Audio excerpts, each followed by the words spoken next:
Good morning, everyone. Happy Thursday of Eating Disorder Awareness Week. My name is Kristen Portland. I am the Executive Director of ANID, and very shortly, I'm going to be joined by one of our really amazing longtime volunteers, Jane. And she's going to be talking, a little bit about what she does with ANID, but she's also a really amazing advocate in her own right, doing really, really cool things. And I am excited to get her on here to share what she is doing to foster change. So I'll get her in here as soon as she's on. But in the meantime, hello to everyone hopping on now. Yes, Dr. Candace, happy Thursday. Oh, and here is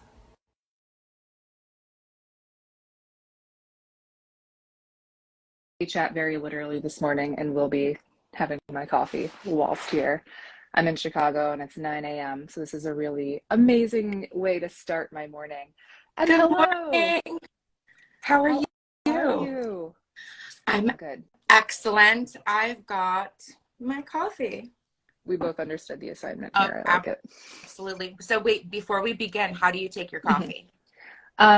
I like it with a lot of milk and a little sugar and freshly ground beans. Ooh, okay. How So about you? I've been doing the red eye where it's coffee with a shot of espresso. Nice. And then it's cream and then like a crazy amount of cinnamon. Cinnamon, that's a good idea. I might try that next time. You gotta try. And it is fresh ground. My parents have this super fancy schmancy espresso machine, so I feel you on that. Right, it makes a difference. It does. All right. So, Jane, I want to jump right in. I was talking you up a little bit as I was waffling around waiting for you to come in, but I was especially excited to talk to you this morning and this week because the theme for Eating Disorder Awareness Week is it's time for change, and you are really out there doing it, like fighting for the change. So I know we talked a little bit about this yesterday when we got on the phone after your full day of travel, but do you want to just share a little bit about what you're doing? Yeah, definitely. So I got involved with Eating Disorders Coalition about a year ago, and they are a foster for change. They are a government policy group, they're a nonprofit, and they try to introduce bills into legislation that's going to prevent eating disorders or like make life a little bit easier for people with eating disorders getting care. And so I got to participate in their advocacy day last year, where we spoke with congressmen all day. There was 34 states, there was like 190 constituents, and I was part of Maryland. And so we had introduced two bills to them, just asking them to co-sponsor and then vote on. And one of the bills, the Anna Weston Legacy Act, was literally written into law by the president on Christmas Eve of 2022, which was, I was ugly crying because it meant so much to me. So the Anna Weston Legacy Act is going to provide $5 million of funding across 5 years to educate pediatricians about, yes, diagnosing, intervening, and then referring out for children with eating disorders, specifically for marginalized groups. And I've said this before on many lives and anytime I share my story, but I suffered under my pediatrician's care because he was ignorant to it. He didn't have the training. And he said a lot of things that really fueled my eating disorder and certainly didn't make it better. So that just meant so much to me. So now, currently, yesterday I was in Annapolis.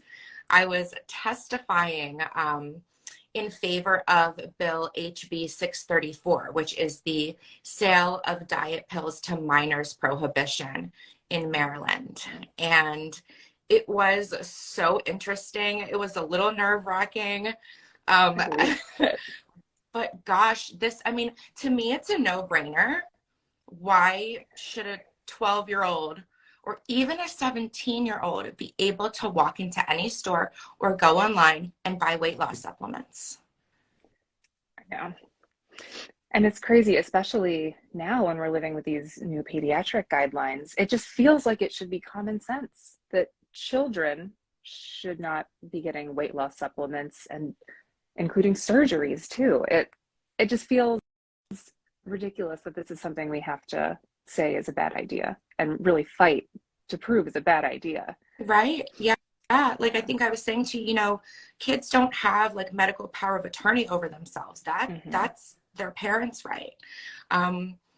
So to me, I mean, just that in general, right? And just touching on the new guidelines that came out, I can't understand why we can't let kids be kids. Yeah. They have growing bodies. What if, they say that a child needs surgery, right? But then 6 months later, they grow like 8 inches. I mean, this happens and their bodies change, right? Just as our bodies change our entire lives. Yeah. So what, we're supposed to go and get surgery every time our body changes? Come on. I know. And all bodies are good bodies. Like fat kids can be happy kids. Fat adults can be happy adults. They don't need to change. Yeah, Yeah, definitely. I had friends with all different kinds of body types. I had some kids that were fat that were comfortable with who they were, and it was a non-issue for them, right? It was not something that they ever focused on. They were focused on being a kid. And then there was someone like me who I was never in a small body, but I wasn't living in a fat body when I was a kid, even though I thought that I was, because I had body dysmorphia. And I was hyper focused on it, and I really felt like I didn't have a childhood. And then to go to your pediatrician or any doctor and hear language that doesn't help and makes it worse, that's the opposite of what we want our medical providers to do. Definitely. Yeah, I was told, well, you're in the 50th percentile for height, but you're in the 75th percentile for BMI. Now, if you were to look at me, I didn't, look overweight. I have wider bones. I have like big calves. That's just how I'm built. And then I remember him saying like, well, you don't have a normal body. I would say you have swimmer's thighs. And I was like, says that? Oh my gosh. I was in eighth grade, like this developmental time in middle school where you're trying to figure out who you are. And now you're hyper focused because your pediatrician that you're supposed to trust, that you've been going to since you were little, is telling you these things about your body. How are you not to hyper focus on that? Yeah. So clearly now that your experiences, your story have really fueled your advocacy and your passion here. What do you say to the people who don't know how to go do that, who are maybe sitting at home thinking like, oh my gosh, yeah, we need to change this, but don't know how to do it? Absolutely. So a really easy thing to do would be to go to the Eating Disorders Coalition website. I believe it's edccoalition.com, but please do not quote me on that. But I'm really sorry. I don't know exactly what. Maybe we can tag them in the caption afterwards. Yeah, we just have it all there. Hold on. I think I can do it right now. Sorry, guys. I'm not doing you justice here. But here's ED Totally Coalition. fine. There we go. I'm sorry, I don't know the website. Perfect. I'm the worst. But anyway, on there, you can sign up to be an ambassador. You can sign up to create change. So what does it involve? You're going to email your local congressman. It's so simple. They have templates and everything. You're really just putting in your own information and hitting send. Like, it is that simple. And does it really matter for one person to do this? Absolutely matters. Like I said, we just got a bill literally written into law.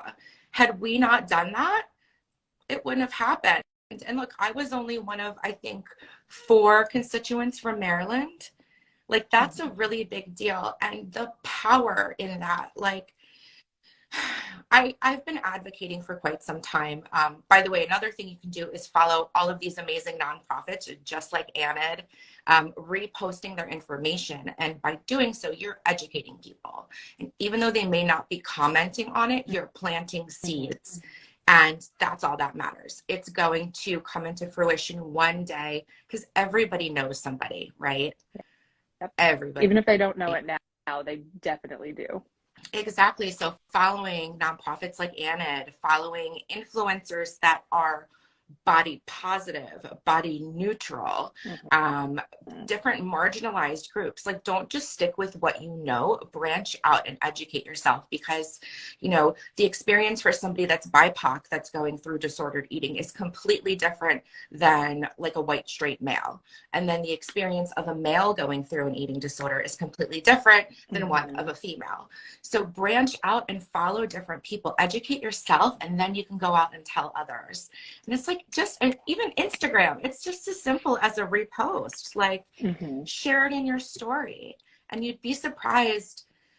Like, for a long time, I was like, why aren't people commenting on my stuff? They're not liking it, like, especially on Facebook back in the day, like, you know, like 2010, like when I was like 5 years into recovery. And then years later, I would get these IMs from the people and say, Jane, I've been looking at your stuff for years, and I couldn't bring myself to comment because I was ashamed, I was embarrassed, I didn't want people to know I was struggling, or I have a daughter that's been struggling. You know, don't stop just because you don't really see your audience interacting with you. That doesn't matter. You're planting seeds. And I think that's something that people really don't think about as much, especially now when, especially social media, like it's designed to make you look for the validation. Totally. So I think that that's a really beautiful reminder that even if you're not specifically getting that validation, you're in front of people, you're sharing the message, they're seeing it. And I love that people reached out later and said that, you know, they've been following you for so long. That's so powerful. It's so powerful. I have a friend that's in her 70s, and she told me that she wore her first bikini this past summer, that I inspired her to do that. And I cried. I'm a crier. I'm an emotional crier when I get when I'm very happy and touched, because gosh, like, I know I didn't wear my first one until my 30s, and I felt like I was really missing out. But, you know, you're in your 70s and you finally get to feel the sun on your whole body and the water on your whole body and on your belly. And that feeling to me was so liberating. I was just so excited for her. That makes me so happy, sad all at once. Right? I know. It's bittersweet, but there was finally some liberation. And that's really what I wish for people that celebrate. Yeah, for people that want, you know, that hide themselves because they're worried about what other people may think or say. And, you know, I remember being in 5th grade. We had our 5th grade graduation party at a pool.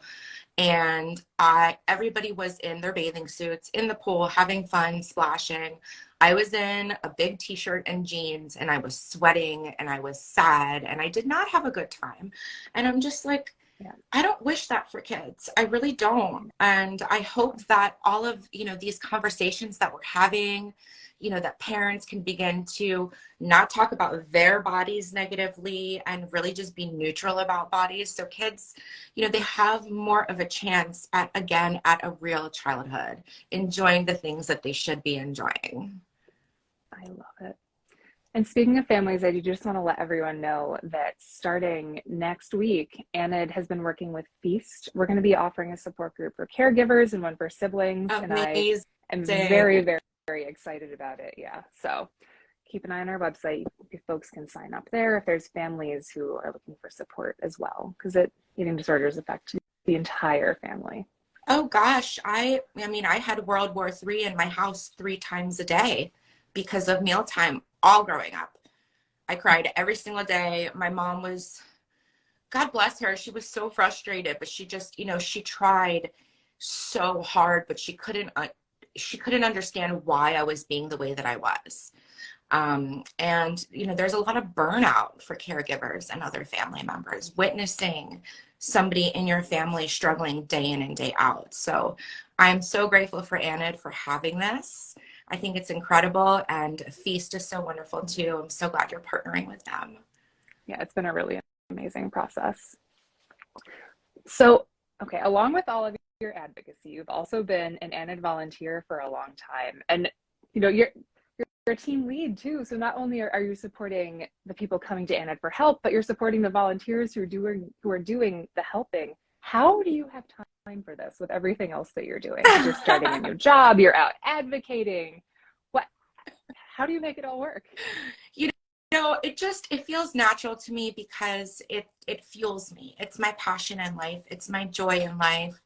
I would rather spend an hour speaking to a mentee or speaking to a mentor or, you know, assisting with the helpline than to go out and like, I don't know, go out to eat. Sure, that's all fun. But again, it's about creating change. It's about changing lives. And that's what makes me happy. Like, I'm lucky that I was able to find my passion in life.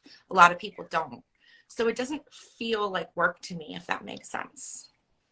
It does. And I also answer the helpline, and I'm right there with you that direct work, you know, it can be hard. We're talking to people who are really going through a lot, but I always come away just grateful that I've gotten to be there and like directly talk to someone and make a difference, even if all I did was say, hey, you're right, this sounds like it's a really hard time right now, because it matters. Yeah.